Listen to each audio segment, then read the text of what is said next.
내게는 오랜 친구가 있었다. 중학교부터 고등학교까지 함께한 친구였다.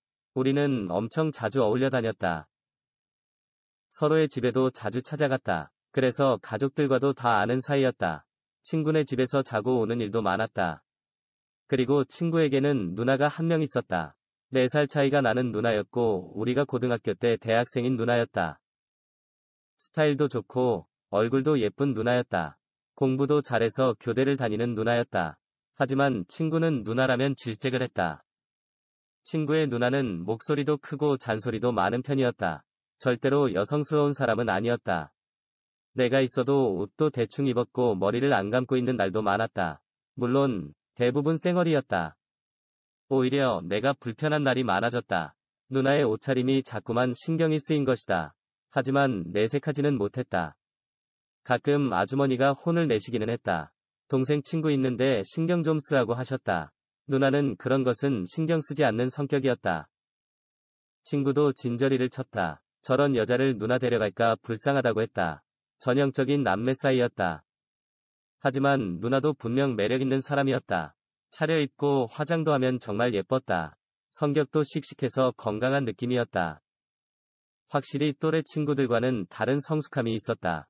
대화를 해보면 확실히 어른 같은 느낌이었다. 그래서 누나를 존경하는 마음이 있었다. 자연스럽게 누나랑도 편한 사이가 되었고 대학교에 진학할 때 누나는 조언도 많이 해주었다. 그리고 누나는 그대로 졸업하면서 교사가 되었다. 성인이 되면서 친구와 종종 술을 마셨다. 이런저런 조언도 해주고 격려도 해주셨다. 물론 술값도 흔쾌히 내주기도 했다. 그러던 어느 날 친구 부모님이 시골을 가셨다. 그래서 친구네 집에서 술을 마시기로 했다. 우리는 치맥을 먹으며 축구 중계를 보기로 했다. 당연히 누나도 퇴근하고 함께했다. 샤워를 하고 나온 누나는 내 옆자리에 앉았다. 언제나처럼 꾸미고 그런 건 없었다. 젖은 머리카락과 커다란 티셔츠 차림이었다. 익숙해질 만도 한데 눈을 둘 곳이 없었다. 그렇게 우리는 간단히 치맥을 즐겼다. 축구 중계가 끝나고 본격적으로 술자리를 가졌다. 다른 음식을 배달시켰고 술도 더 꺼내왔다. 부모님이 안 계셔서 일탈을 한 것이다. 그러다 술을 과하게 마시게 되었다. 친구가 먼저 술을 먹고 뻗었고 누나와 한 잔 더 마신 기억이 났다.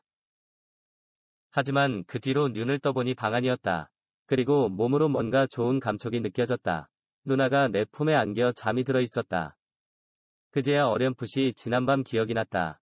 술에 취해 내가 누나에게 들이댔던 것 같았다. 그리고 누나도 술에 취해 있었다. 누나도 술에 취해서 내 고백을 받아주었다. 우리는 곧바로 키스를 했던 기억이 났다. 그리고 누나와 그대로 사랑도 나누었다. 술에 취한 우리는 몇 번이고 넘어졌었다. 그러면서도 본능대로 움직였던 기억이 났다. 순간 등골에 소름이 끼치는 기분이었다. 그 순간도 내 피부에 누나의 피부가 닿는 느낌이 났다. 어젯밤의 일이 꿈이 아니었던 것이다. 사고를 쳐도 단단히 친 것이 확실해졌다. 하지만 정신이 번쩍 들었다. 집에는 우리만 있는 게 아니었다. 나는 얼른 누나의 몸에서 떨어졌다. 나는 황급히 보이는 옷을 찾아보았다. 그러다 황급히 거실로 달려나갔다. 그곳에 내 옷과 누나의 옷이 보였다. 누나의 팬티와 브라가 바닥에 널브러져 있었다. 다행히 친구는 아직 일어나지 않은 것 같았다. 나는 친구가 나오기 전에 서둘러 옷을 챙겼다. 그리고 누나의 방으로 돌아왔다. 그때 누나도 정신을 차린 듯 눈을 뜨고 있었다. 누나도 당황한 표정이었다. 나는 누나의 옷들을 방 안에 던져넣고 거실로 나갔다. 잠시 후 친구가 부스스한 표정으로 나왔다. 나는 소파에서 잠들었던 것처럼 행동을 했다. 친구는 아무것도 모른 채 나를 깨웠다. 그리고 함께 거실을 치웠다. 누나는 내가 나갈 때까지도 방에서 나오지 않았다. 다행히 아무런 일도 없이 한 고비를 넘겼다. 하지만 내 머릿속은 복잡했다. 누나를 안았던 그 느낌이 자꾸 생각났다. 누나에게 한 짓이 죄책감처럼 느껴졌다. 이제 누나를 어떻게 봐야 하나 싶었다. 하지만 내심 누나와 그런 일이 싫지만은 않았다. 그리고 며칠 뒤 누나를 만났다. 누나가 먼저 만나자고 연락을 한 것이다. 나는 걱정 반 기대 반으로 누나를 만났다. 하지만 누나는 의외로 담담한 표정이었다. 입조심하라고 나에게 당부를 할 뿐이었다. 오히려 내가 더 어색해했던 것 같았다. 한번 몸을 섞고 나니 누나가 여자로 보였었다. 그래서 온갖 생각을 다 했었다. 하지만 누나는 아무 일도 없는 느낌이었다. 사실 온갖 상상을 하며 누나를 만났다. 하지만 누나가 아무렇지 않은 모습이 충격이었다. 오히려 조금 서운한 기분이 들었다. 그렇게 괜히 서운한 마음에 집으로 돌아왔다. 그 뒤로도 누나 생각을 많이 했다. 하지만 애써 누나를 만나려 하지 않았다. 그런 일이 벌어졌었는데 누나를 보는 것도 어색했고 누나의 아무렇지 않은 그 모습도 서운했다. 그래서 일부러 피한 것이다. 하지만 그렇게 한 달쯤 시간이 흘렀다. 누나에게서 먼저 연락이 왔다. 누나는 내게 만나자고 말을 했다. 누나는 일부러 자길 피하느냐고 물었다. 이미 내 마음 같은 것은 다 알고 있는 것 같았다. 나는 그렇다고 말을 했다. 누나는 한숨을 길게 내쉬었다. 그리고 상처 줘서 미안하다고 말을 했다. 누나의 눈에서 눈물도 흘러내렸다. 항상 어른이던 누나가 눈물을 보였다. 그 모습에 나는 크게 당황을 했다. 그리고 오히려 내가 누나를 달래기 시작했다. 이해할 수 없지만 누나가 울었고 누나는 그날 술을 많이 마셨다. 말은 안 했지만 누나도 힘들었다고 했다.